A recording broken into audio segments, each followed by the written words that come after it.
Good morning, good afternoon, good evening, folks. Michael Zuber, one rental at a time. It is Sunday morning, and that means we bring on the man, myth, the legend, Mr. Todd Baldwin. How you doing, sir? I'm doing great. Thanks for having me on. New hand gesture of the day. I'm going to forget to do this next week, but it's all good. It's all good. Well, hey, something I want to do first and foremost is I want to congratulate you and your wife, Angela. You have recently made it public that you are expecting your first child. So that's a big deal. I want to wish you congratulations, all that good stuff. Folks, if you appreciate Todd on this channel, send some good love to him and Angela in comments below. Well, thank you. Yeah, we are super excited. I can't believe I'm going to be a dad. It's just absolutely crazy. And yeah, I couldn't be happier. Yeah, this is going to be a fun conversation because what I want to talk about here with you, right? You're a 29-year-old individual who made work optional, actually quit. You came from very little. You've been featured all over the place and you have big things ahead of you. But what I wanted to talk about is what are you going to do now, or what will you do soon for your newborn child, your first of hopefully several child? Because I think this conversation will help others think about what is possible because maybe they don't know, and maybe it'll give some folks goals for when they have their first child. So what I want to talk about three things. Which one do you want to start with? Yes. Okay. I will start with hiring your kid and being able to pay them a tax-free salary. But before I do that, I think it's important to preface why I'm doing this. And I won't take too long, but I think your listeners will appreciate. I'm not just some rich guy that wants to, build a trust fund. So when I was 3 years old, my father went to jail for wife beating and child molestation. Real bad guy. So it was good that my mom got away from him. But then what that meant is she started over as a single mother raising 3 kids. And she had a home through the VA, and the VA took the home back from her. Oh. And so a newly single mother coming from an abusive husband, we lost our house. And we were going to be homeless. And luckily we were able to scramble together and find housing. And then my mom, applied for food stamps and welfare. And every condescending comment, every negative eye, every person that just shook their head and said, oh, well, if only she had made better decisions. All of the people that treated my mom like dirt, the people that treated me like dirt, someday their children are going to go apply for their first apartment. My children will own the fucking building. So that is why I'm doing all of this. So number one of the 3 things that I'm doing, you can hire your kid to work for your business. And I say hire in air quotes because they're not really doing any work. But basically what I'm going to be doing is I'm going to hire my infant child as a promotional model for my business. The IRS allows you to pay $1,000 a month up to $12,000 per year to your child without your child owing any capital gain, or sorry, any income tax, I should say. So tax-free income to your kid. If anyone's wondering like, oh, well, how can you hire your baby as a model? I am on social media. I'm an affiliate marketer. I own a company. So if I post a photo of my baby in their crib or whatever, and someone's like, oh my gosh, I love that crib. How do I buy it? I can have a little link. They purchase the crib. It's pretty straightforward that way. Yeah. It has to be legitimate business, which yes, can be anything when you own the business. So yeah, got it. Absolutely. Yes. And so I'm just going to pay them that salary of $1,000 a month because that's what they can get, not pay any income tax on it. And then the reason why it's like, well, why don't you just give your kid money? Why go through the step of hiring them? Well, it's because I also want to start for them a Roth IRA when they're basically an infant. And to contribute to a Roth IRA, you have to have earned income. Yep. So of their $12,000 per year salary, I'll take half of that, max out their Roth IRA, and the other half I'll just put in a liquid brokerage account. So that's sort of the number one thing I'm doing, or the first thing I'm doing. The second thing I'm doing. Well, hold on. Let's just break this down a little bit more. Sure. I want to go through one at a time. So again, the IRS allows you to do, and again, you don't have to do this. This could be for any of your children. Yes. Right. The child could have been 10. I mean, you could start it today. Right. Yes. And it is something, feel free to check with your CPA. Not only do they get $12,000 tax free, but it's a business expense. It's a line item that deducts from your top line, right? A lot of people don't realize that when you're a W-2 wage earner, you're living on net, When you're a business owner, you can spend out of gross. So you're going to take, I don't know, let's just say you made $100,000 in your business.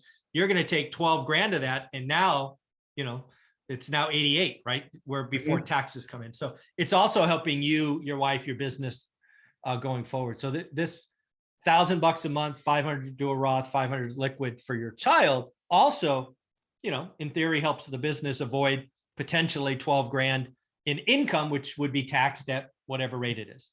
Exactly. Yeah. If you're in like, you know, a 40% tax bracket, it could save you over $4,000 on your tax bill. And then you could have, you know, your kids start making tax-free money early on. So yeah, I think it's a great strategy. And again, it has to be real work. You could be audited, but again, in today's world of brand and social media, pretty easy to do. Affiliate marketing attached to different cribs or bassinets or passive or clothes. It's you got to be legit. You just can't hand them 12 grand and call it an expense, but it's easier than you would think.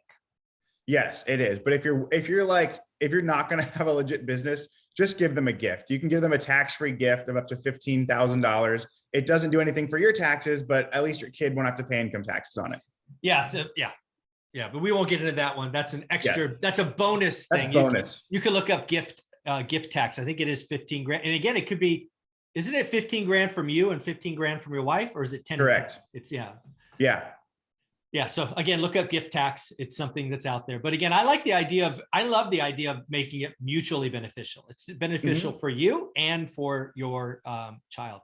Genius move. And you're going to be doing that days, weeks, of months after he or she is born. So I'm doing this for every single kid that I have. I don't know how many kids I'm going to have, but however many sounds like more than one. Yeah. If I'm blessed with more than one, if I'm, you know, whatever I'm blessed with, I'm going to do this for every kid that I have. Like as soon as they're born, I'm getting this stuff in place. Yeah. Because the one what would you call it? Constraint is you will need a social security number. Yeah, exactly. So you'll have to have a birth certificate and a social security number. As soon as they got that stuff, boom, we're in business. There you go. Okay. Yeah. Basically you can't do it before birth because you can't get a social security number. So yeah. Correct. Yes. Okay. All right. Well, that's number one. We got two more to go. Where do you want to go? Number two? Number two, I will say another thing that I'm going to be doing, which anyone can do again, is I'm going to add my child as an authorized user to my credit card. Again, I'm going to do this as soon as they have a social security number. And this way they start building credit immediately with the hopes that they have a perfect score by the time they graduate high school. And quick disclaimer, yes, you can add your child to your credit card as an infant, but some credit card companies have minimum age requirements that are like 15 or 18 or 13. Yeah. So just check with your credit card company. My specific one that I'm going to be adding my kid to is Capital One. That has you can add them as a baby. Same thing with, I think, Bank of America, Wells Fargo. There's a few that allow you to do this. Discover Card, I think you have to wait till they're 15. Okay. Now let's I'm going to play dumb, which is really easy for me. Why would you want to do this? So if you add your kid to as an authorized user to your credit card and you have good credit habits, then you will be building their credit history over time in a positive way. You're going to increase their score. And then when they want to go, you know, buy real estate or I guess lease a car, which hopefully they won't do, but if they want to go borrow money, hopefully for something productive, they'll get a very low interest rate. So and if they have go ahead. I was going to say, so there's kind of two things that are subtly said that we should talk about here. A, if you jack up your credit, and it's on a card that he or she is on, it will hurt them, right? Yes. So you have to be you have to appreciate that what you're trying to do for the next 15 or 18 years, you got to stay on top of your credit because you could, in theory, give them a perfect score or sub 600 if you are not careful. Yes, correct. Okay. Yeah, absolutely. If you're in a pile of bad debt and you're just, you know, not great at managing your credit card, do not add your kid as an authorized user. It will tank their credit. Yeah, let them start at zero. Start at zero is better than negative. Sorry. Yeah, go ahead. Yeah, no, absolutely. So, but fortunately for me, I'm in a very blessed position where I'm never going to actually like go bankrupt or anything like that. I'm very fortunate in my life. And so I'm adding my kid as an authorized user to my credit card. Hopefully they'll have an 850 when they graduate high school, and that'll be great. Yeah. And it allows you to borrow cheap money for real estate. It's just so much easier. Like, oh yeah, I mean, because again, at 18, when you magically turn 18, you know, if you don't have a credit history, you're going to start building one. The first one you get is always ridiculous. So if you roll into 18, and oh, by the way, go back and watch episode or point number 1, he's going to have a pile of cash, great credit, he or she, sorry, great credit. And he could buy an apartment building at that point. You know, I mean, let's just think about it, right? 12 grand. I don't know. So it's really more like 6 grand because the other one would be in the Roth IRA. Yeah. So I did the calculation, assuming an 8% return in the market, they'll have around $250,000 in their Roth IRA, and then another, 240,000 ish in a liquid brokerage account. There you go. So 240 grand, leave 40 there for emergencies. That's 200K down on something. That's pretty amazing. So very, very cool. Well, there's also a third one that I totally love. What's this number 3 that is just awesome, and actually something I've told many parents to at least think about? Yeah, absolutely. So I'm going to do this for each child that I have. And that is, I'm going to buy them when they're basically babies or toddlers. I'm going to buy them a cash flowing rental house on a 15-year fixed mortgage. So by their 18th birthday, they will have a completely paid off house. They can choose to live in it if they want, or they can continue and, rent it out. But either way, they're going to have a completely paid off house on their 18th birthday. So again, let's just play this out because this is important. So again, you're going to buy it in your wife and you will make the purchase. Yes. But it will be designated for them. And then on their 18th birthday, you will do a transfer or whatever. Well, I think you can, and correct me if I'm wrong, you probably know more than I do. I think you can buy a house with the deed in your child's name, but you are on the hook for the mortgage. So like my child with no income, except for the $12,000 I'm paying them, is not signed up for the mortgage. Right. But you can deed the house to anyone you want. You can do a quitclaim deed to the baby, right? So it'll be in my child's name for sure. I'll be on the hook for the mortgage, but I'll put a tenant in there who will actually pay the mortgage. And then, but again, after 15 years of paying down that mortgage, my kid will have a paid off house. So basically what we're talking about in this 3-step scenario, you're going to give them roughly $500,000 Roth and trading account.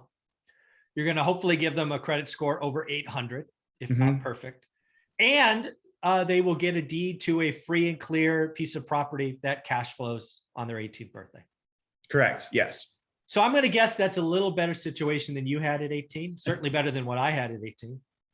Absolutely. Yeah. And I know, you are who you are because of what you went through. And likewise for me, right? Same. That doesn't mean I want my kid to go through the same stuff that I went through. Oh God. No. I want to set them up for success. And I know finances aren't the only thing that matters. Of course not. There are going to be plenty of things that we still work through. And, parenting, I can only imagine how crazy that journey is going to be. But if there's one thing they'll never, ever worry about is how much I love them. They're going to know that every day. Awesome. And they're never going to worry about their finances ever. And I'm going to make sure of that. Man, I get goosebumps hearing you talk about this. I'm so happy for you and Angela. Congratulations. Are you telling people the due date or due month or whatever? We know that the baby's due in July. My wife probably knows the exact day and the exact hour. I don't know anything. So July, that is very, very cool. I want to congratulate you one more time on all your success. Folks, again, think about what is possible for you to do for your kids. In fairness, this doesn't only have to be kids. If you're lucky enough to be in a situation you want to do it for your grandchildren or your nieces and nephews, these are all things that you could at least think about doing. So Todd, congratulations. Any closing thoughts, or how can people find you? Yeah, you can find me on Instagram at Todd J. Baldwin, or on YouTube. It's just my name, Todd Baldwin. And again, it doesn't have to be when they're babies. If like this makes sense for you when your kid is 13, then you can start then. So there's really no set stage of when this is possible. You can do it anytime. Very cool, man. Thanks again.